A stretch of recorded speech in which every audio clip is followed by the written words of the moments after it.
just about every way. So this question If you say Trump versus Hillary, I'm gonna be so mad. Jeff, don't you dare. No, I'm not, there's not that much alcohol in it. But, this is a bit of a tribute. We want to know who is the wilder man. Oh! Yeah! Why must you be shy? Dr. Frankenstein, or Willy Wonka? These are great freaking movies. Is that with you? Yes. Okay. Gene Wilder or Gene Palmer? I need a moment. All right. A moment of silence. All right. Gene Fitzshannon, I'm going to give you Dr. Frankenstein. Stop it. Gloria Steve, you're getting Willy Wonka. All right, Fitzshannon, I'm going to begin. Okay, this is really hard. I'm just going to open with that. As someone who loves Gene Wilder, who loves Mel Brooks, Dr. Frankenstein was definitely the wilder madman because he was someone who initially fought against all of that wildness, all of that crazy within, and then when he finally unleashes it, it is out of this world.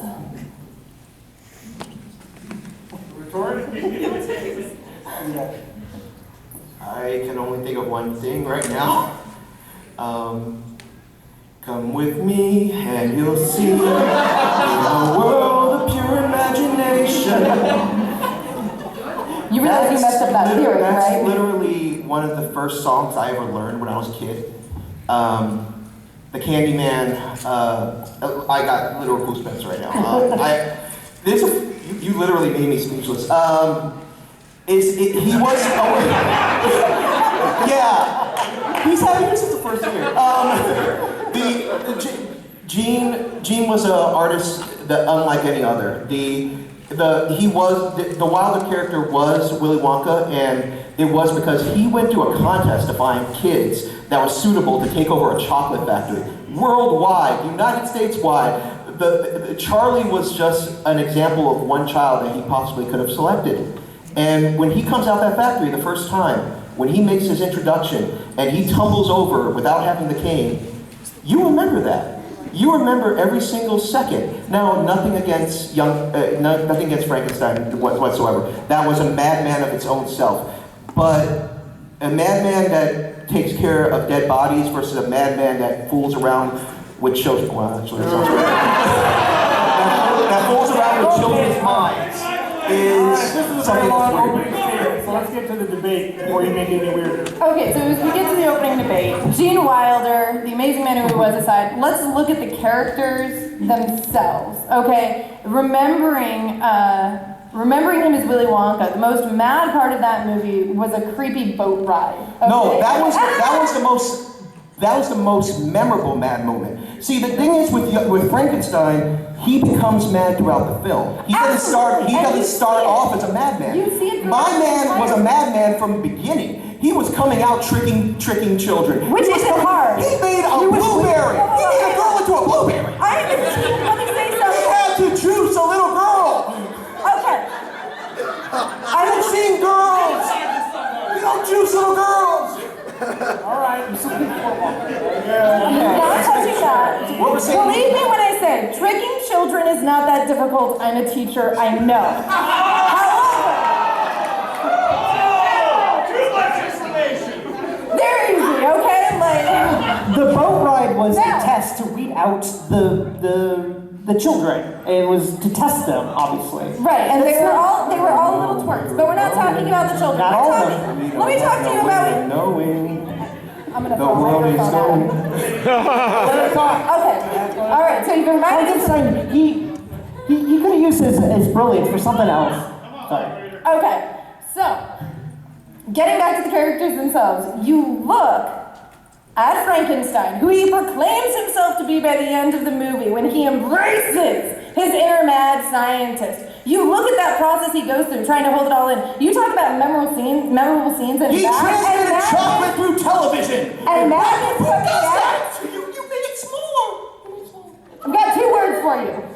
And in the end, you're right. In the end, your guy becomes mad, but mine's mad from the beginning. There is a time. He's there not mad is at in me. the half office, and he doesn't even tell the child actor that he's going to do it, that he's going to yell at him. And you remember when he felt betrayed, when he felt that that everything was going wrong, that he couldn't find the proper child to take over his factory. He had the inner emotion, and he expressed it to Charlie. Good day, sir. Okay. You should have saved that for your closing. Sad for you.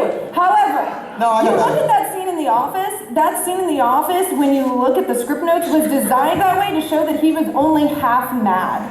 That he was still in his right mind through the whole process, Willy Wonka. You look, however, at Dr. Frankenstein, on the other hand, and again... Love the proper pronunciation, by the way. Yes, you're welcome.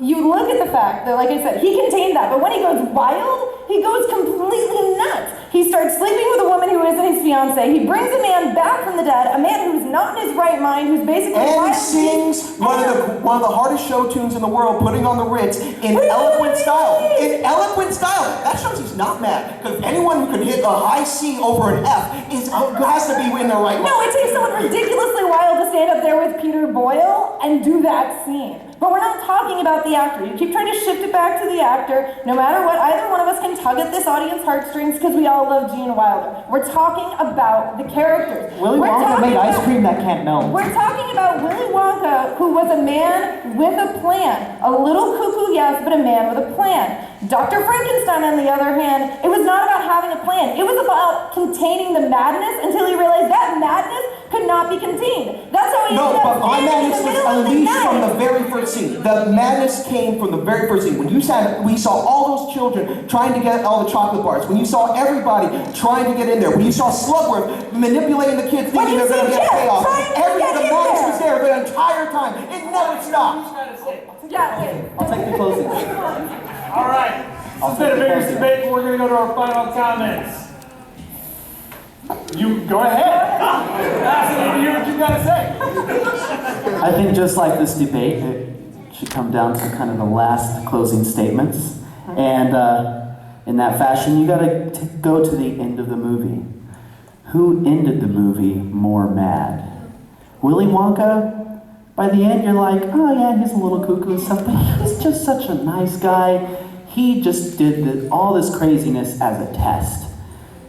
It wasn't really him being so mad and crazy. It was a test to find the right person to pass his stuff on to so he could retire.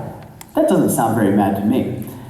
Frankenstein, on the other hand, even by the end, he's still pretty crazy. I mean, to the point where at the very end, there's definitely some other stuff going on where he's crazy enough to take out a part of his brain and give it to the other person. Now, of course, he gets something in return for that. But, yeah, kind of crazy.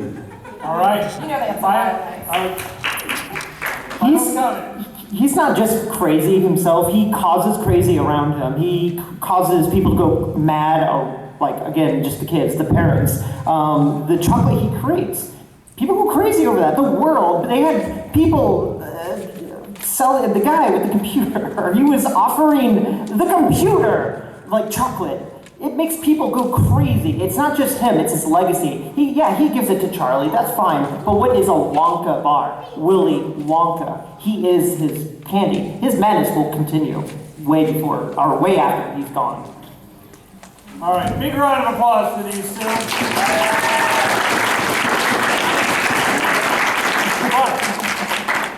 Who better argue that both of these undeniably amazing genius creations were actually the wilder madman in the role?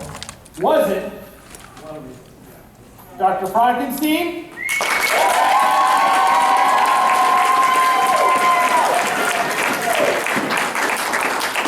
The Glorious Geeks and Willy Wonka?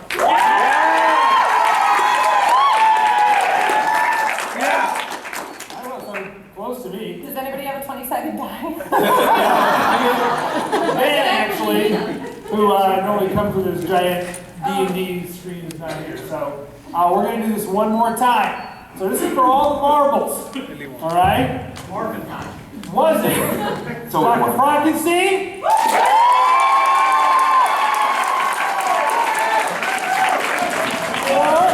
Or Willy Wonka? Yay! Yay! Yay! Okay. All right. The line judge and I agree. It goes to Team Fitzshannon and some other guy. A big round of applause to everybody who competed. Appreciate you coming out. If you want to get a picture of this goofy trophy, you're welcome to come out and congratulate our winners here. And if you want to give us your email address, we'll put you on our email list. We'll be back at Comic-Con. So thank you, everybody. Have a great FanFest.